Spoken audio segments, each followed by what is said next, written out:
Olá, galerinha do quinto ano, estamos aqui para mais uma aulinha de português. E hoje a gente vai trabalhar alguns assuntos que nós já vimos, tá certo? Nós trabalhamos com verbos, substantivos e pronomes. E hoje a nossa aulinha vai fazer uma salada, uma misturada com todos esses assuntos, tá bom? Então vamos ver o que nos aguarda. Hoje a gente vai trabalhar com concordância entre substantivo, pronome e verbo. E onde é que vocês irão encontrar esse assunto? Lá na página 260 e 262. As outras páginas são de atividades, tá certo? E aí a gente precisa relembrar o conceito de cada um, certo? Desses aqui. Substantivo, pronome e verbo. E o que é substantivo que nós já vimos? Vai ser aquela classe de palavras, né? Que nomeiam os seres de forma geral, né? Sejam eles reais ou irreais. E o pronome vai ser aquela palavra que vai substituir, determinar, fazer referência ou ainda acompanhar o substantivo. E a gente viu que existem várias classes, né? Pronomes pessoais, pronomes de tratamento, demonstrativos, possessivos e assim vai. Então, infinidade. Temos também os verbos, né? Que vai ser aquela palavra que vai indicar ação, estado ou o fenômeno da natureza. E aí a gente tem essas três classificações, tá certo? E aí a gente viu que ele também pode variar, né? A gente vai ver os tempos verbais e a gente percebe que ele pode estar sendo alterado de acordo com o contexto. E a gente sabe que também os pronomes, eles podem sofrer alteração, não é? Quanto ao número, sendo singular ou plural. E também a gente tem em alguns pronomes, como por exemplo, ele e ela, a mudança de gênero. Não é? Então aqui a gente percebe que essas classes de palavras elas podem sofrer alterações, tá certo? Pode sofrer essa mudança. Também os substantivos, né, que pode ser do gênero masculino e feminino e pode ser singular e plural. Então, pensando em tudo isso, que todas essas palavras elas sofrem alterações, então a gente vai se deparar com situações em que a gente precisa fazer com que essas palavras concordem entre si, que é o que a gente vai aprender hoje. A concordância entre o substantivo, o pronome e o verbo, para que a nossa frase ela tenha um pouquinho mais de harmonia. E aí a gente traz o conceito de concordância, que vai ser justamente essa harmonia que existe entre os termos da oração, tá certo? E para a gente verificar isso, a gente vai precisar consultar o livro didático lá na página 260 e 261. E aí a gente vai trabalhar um textinho, tá certo? Em que a gente vai perceber que existe uma variação linguística, que é quando a gente percebe no texto alguns sotaques, algumas palavras que são de uma determinada região. E é isso que a gente encontra lá na página 260. E aí a gente vai ver lá na página 261 o texto escrito na forma formal, né, da escrita. A leitura formal, a escrita formal. E aí a gente vai perceber que no primeiro texto, que é lá na página 260, a gente não vai ter essa concordância entre os termos. Então eu vou fazer a leitura do texto e depois a gente vai analisar cada trechinho dele, tá certo? Então peguem os livros de vocês e abram aí na página 260. E aí a gente vai fazer a leitura na página 260, tá certo? É uma leitura de um poema de cordel, de Zé da Luz. Vamos lá? Se um dia nós se gostasse, se um dia nós se queresse, se nós dois se empareasse, se juntinho nós dois vivesse, se juntinho nós dois morasse, se juntinho nós dois dormisse, se juntinho nós dois morresse, se pro céu nós a subisse. Mas, porém, se acontecesse aqui São Pedro não abrisse as portas do céu e fosse te dizer qualquer tolice, e eu me arriminasse e tu insistisse, para que me resolvesse e a minha faca puxasse e o bucho do céu furasse. Talvez aqui nós dois ficasse. Talvez aqui nós dois caísse, e o céu furado arriasse, e as virgens toda fugisse.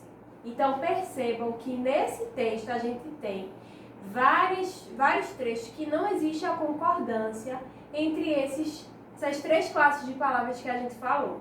E a gente também percebe, né, a variação linguística, que é esse sotaque, tá certo? Já na página 261, a gente tem o texto agora escrito, né, na norma culta, tá bom? Então vamos lá.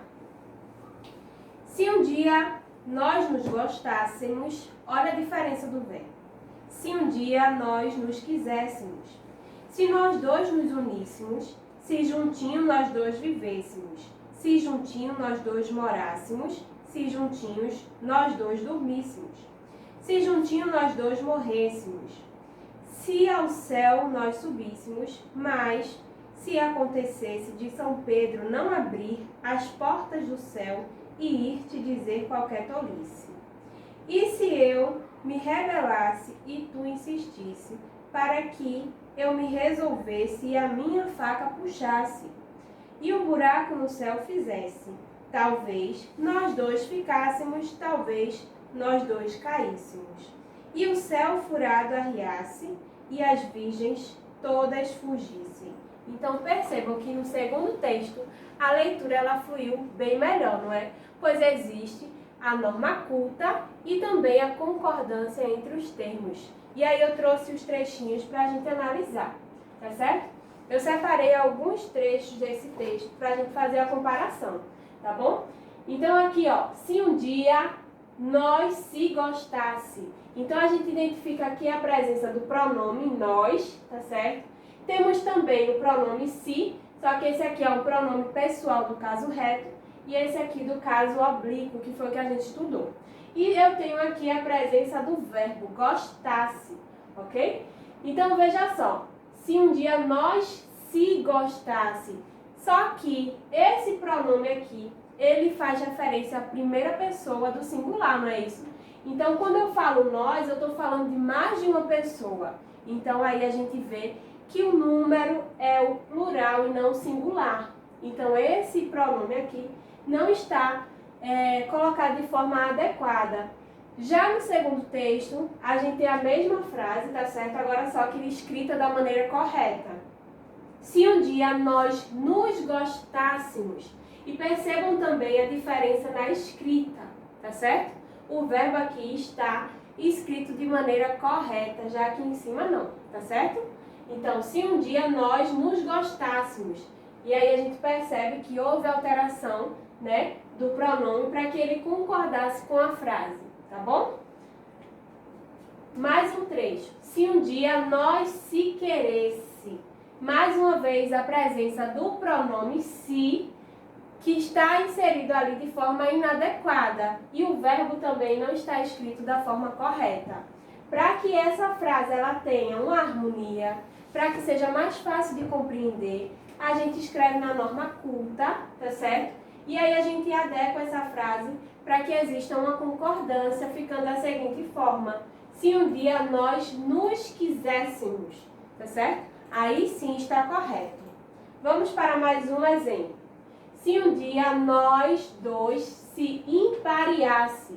Então eu tenho aqui pronome, mais uma vez o pronome e o verbo. Só que eu tenho esse pronome aqui, mais uma vez sendo empregado de forma inadequada, pois ele se trata da primeira pessoa do singular. Quando a gente deve utilizar o pronome nos, tá certo? E assim também a gente coloca uma outra palavra, um outro verbo, substituindo por emparear-se, porque aí existe a variação linguística. E na norma culta a gente utiliza o verbo uníssimos, tá certo? E aqui a nossa frase tem concordância entre os termos, ok? Se juntinho nós dois vivesse. Aqui, ó, mais uma vez. Agora só que quem está escrito de forma inadequada é o verbo. Nós dois vivêssemos, tá certo? Para concordar com os termos da minha oração. Uma coisa interessante que eu gostaria de falar para vocês é que eu sempre falo oração. E o que é uma oração? É uma frase que dentro da frase existe a presença de um verbo. Quando a frase tem um verbo, aí eu chamo oração, tá certo? E aqui a gente tem mais duas orações, tá certo? Se juntinho nós dois morasse. Olha aqui o verbo escrito de maneira inadequada mais uma vez. Então a gente fica aqui, ó, com a frase escrita da maneira correta. Essa oração aqui fica da seguinte forma: se juntinho nós dois morássemos. O verbo está concordando com os outros termos, tá bom? E aí vocês podem analisar no livro de vocês e fazer essa comparação, tá certo? Aqui eu trouxe mais alguns trechos, mas aí vocês podem estar verificando no livro de vocês.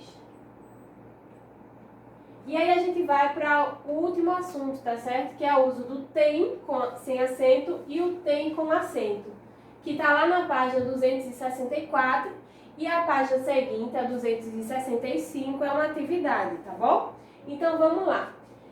Todos dois, né, que se trata de um verbo, o verbo ter, eles são empregados na terceira pessoa. Só que a diferença entre os dois é que um é empregado no singular e o outro no plural. Então, quando eu tenho o sujeito ele ou ela, são a terceira pessoa do singular, eu uso o tem sem o acento. Já quando eu utilizo a terceira pessoa do plural, eles ou elas, eu utilizo o tem com acento. Então, vamos ver os exemplos para a gente se situar. Fátima tem uma coleção de livros. Então, percebam que se trata apenas de um sujeito, uma pessoa. Então, quando eu utilizo a palavra tem, eu utilizo ele sem o acento, tá bom?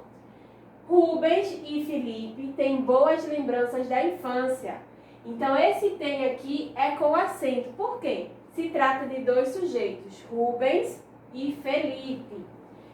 Mateus e Lucas têm um ótimo comportamento. Mais uma vez eu utilizo tem com acento, porque se tratam de mais de um sujeito. Então, isso se está no plural. Se está no plural, eu utilizo o tem com acento, tá bom? Então, pessoal, nós ficamos por aqui, tá certo? Nos encontramos na nossa próxima aulinha. Tchau, tchau!